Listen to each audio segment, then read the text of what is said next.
My friends call me Professor Bartholomew. My enemies call me Fast Bart because I can get out of town quicker than a bunny with his tail on fire. There's only been a few times that I've had to pack up quick and catch a tailwind. But let me start at the beginning.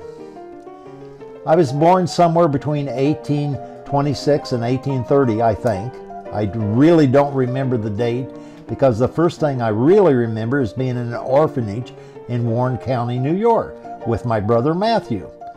We were hoping for a family. He said we had another brother and a sister, but I never met them. By the time I was 15, I knew nobody was coming, so I started learning a trade so I could escape and fend for myself. My brother Matthew was able to go off on his own, and he made a name for himself taking pictures of the battles of the Civil War. The cook at the orphanage was Chung Hao Lei, who had immigrated to the United States to work on the Transcontinental Railroad. He had a medicine for everything that ailed you, and his best was the snake oil that he made from the oil of the Chinese water snake. His oil was really popular in town as people from far and wide came to buy some for their arthritis and bursitis. He made a lot of money on the side with his medicine, and I took an interest and spent time learning the mixtures. Now, once I was out on my own, there weren't too many water snakes in America, but plenty of rattlers. And who was going to really know the difference between a water snake and a rattler? By the time I was 20, I had a regular medicine show going. My brother Matthew was with me for a short time, long enough to show me how to take photographs, and I figured it was something I could fall back on.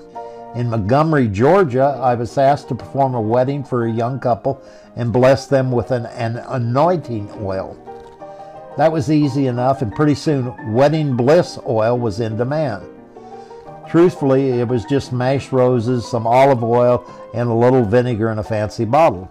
I don't remember the town that I performed the funeral in, but the man stunk so mad that nobody wanted to be around him as he was buried.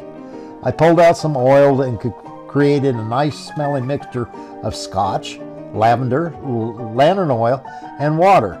And Brady's funeral oil was created. Some people called it embalming fluid. Yes, sirree. I had an elixir or oil for just about everything. Wrinkles, removing stains, prolonging life, growing hair.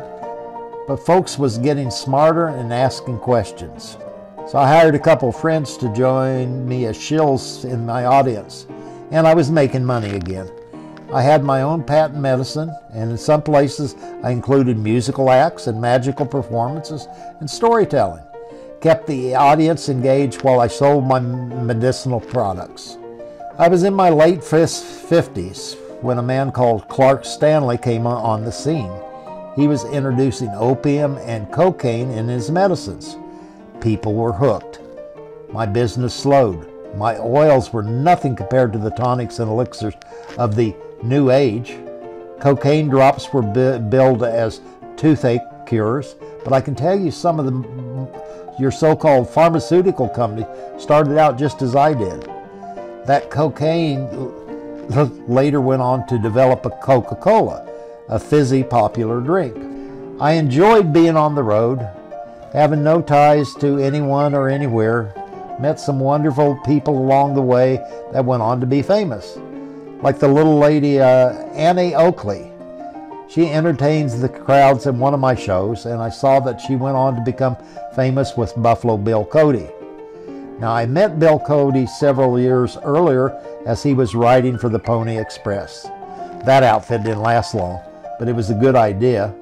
And Jesse James and his brother Frank came upon me one evening just after I'd made some coffee. And they'd settled in and were gone when I woke up in the morning. I read about them a few weeks later when they were in Missouri busting into some trouble. Well, it was time to settle down in the spring of 1885 when my rheumatism started acting up.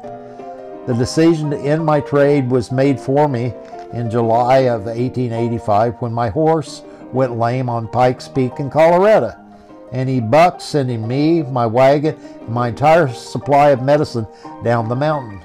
No amount of elixir could save me or my horse. Yep, I'm Professor Bartholomew Brady.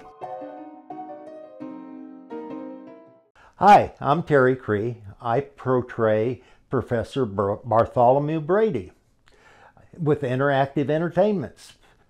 Follow us on Facebook and Instagram for more stories like mine.